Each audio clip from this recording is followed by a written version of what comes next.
जिल्ह्याला steel hub बनविण्याच्या प्रस्तावित योजनेविरोधात गुरुवारी गडचिरोलीत शेतकऱ्यांचा अभूतपूर्व जनाक्रोश उसळला। हजारो शेतकरी, महिला, युवक आणि ज्येष्ठ नागरिकांनी गांधी चौकातून जिल्हाधिकारी कार्यालयावर विराट मोर्चा काढत शासनाच्या भूमी अधिग्रहण धोरणाविरोधात तीव्र संताप व्यक्त केला। जी.आर. रद्द झाल्याशिवाय माघार नाही अशी ठाम भूमिका घेत आंदोलनकर्त्यांनी जिल्हाधिकारी कार्यालयासमोर बेमुदत ठिय्या आंदोलन सुरू केलं आहे। या आंदोलनाचं वैशिष्ट्य म्हणजे अनेक शेतकरी आपल्या कुटुंबियांसह आणि बैलगाड्यांमध्ये संसारोपयोगी साहित्य घेऊन आंदोलनस्थळी दाखल झाले आहेत।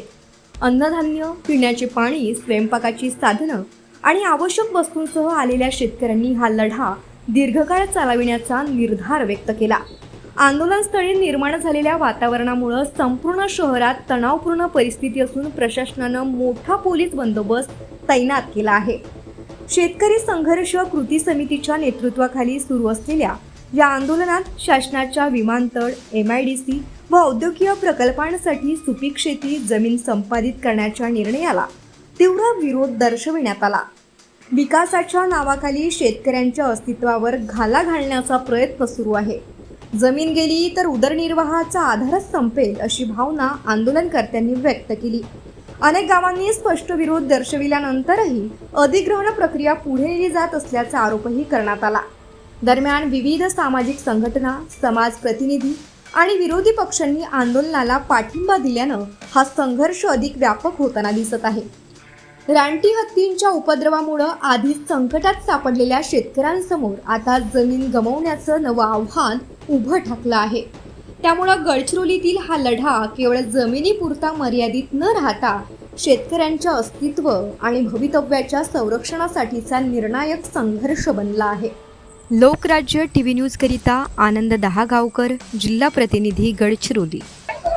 गडचिरोली जिल्ह्याच्या कानाकोपऱ्यामधून आज जमीन अधिग्रहणाच्या विरोधामध्ये शेतकरी बांधव एकवटला आहे। या अगोदर ठिय्या आंदोलनाच्या अगोदर धरणे आंदोलन, मुंडन आंदोलन, वारंवार शेतकऱ्यांचे निवेदन हे शासन आणि प्रशासनाला दिल्यानंतरही शासन नव्यानं आदेश काढण्याचा धुमाकूळ या जिल्ह्यामध्ये माजवलेला आहे आणि त्या विरोधामध्ये 4 तारखेपासून हा बेमुदत ठिय्या आंदोलन आम्ही करणार आहोत।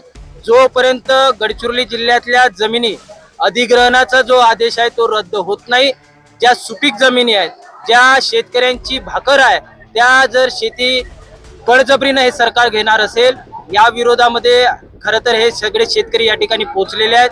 अनेक पक्षाचा पाठिंबा या शेतकरी संघर्ष कृती समितीला मिळालेला आहे आणि अनेक पक्ष याच्यामध्ये भाग घेतलेले आहेत आणि शेतकरी सुद्धा हजारोच्या संख्येने या ठिकाणी आपण बघू शकता आलेले आहेत। हा पहिला दिवस आहे। टप्प्याटप्प्यानं हजारोच्या संख्येने शेतकरी या ठिकाणी एकत्रित येणार आहेत आणि या जिल्ह्याचे मुख्यमंत्री, जे पालकमंत्री आहेत, त्यांना या संख्येवरून ते सांगणार आहेत की या जिल्ह्यातला शेतकरी हा अधिग्रहणाच्या या आदेशामुळे त्रस्त आहे आणि हा आदेश रद्द करण्यासाठी आपण पुढाकार घ्यावा।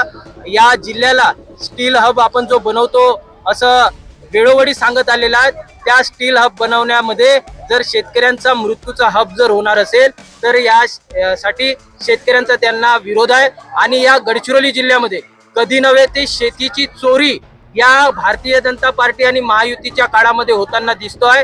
ते शेतीची चोरी थांबवण्यासाठी खऱ्या अर्थाने हे शेतकरी या ठिकाणी आलेले आहेत।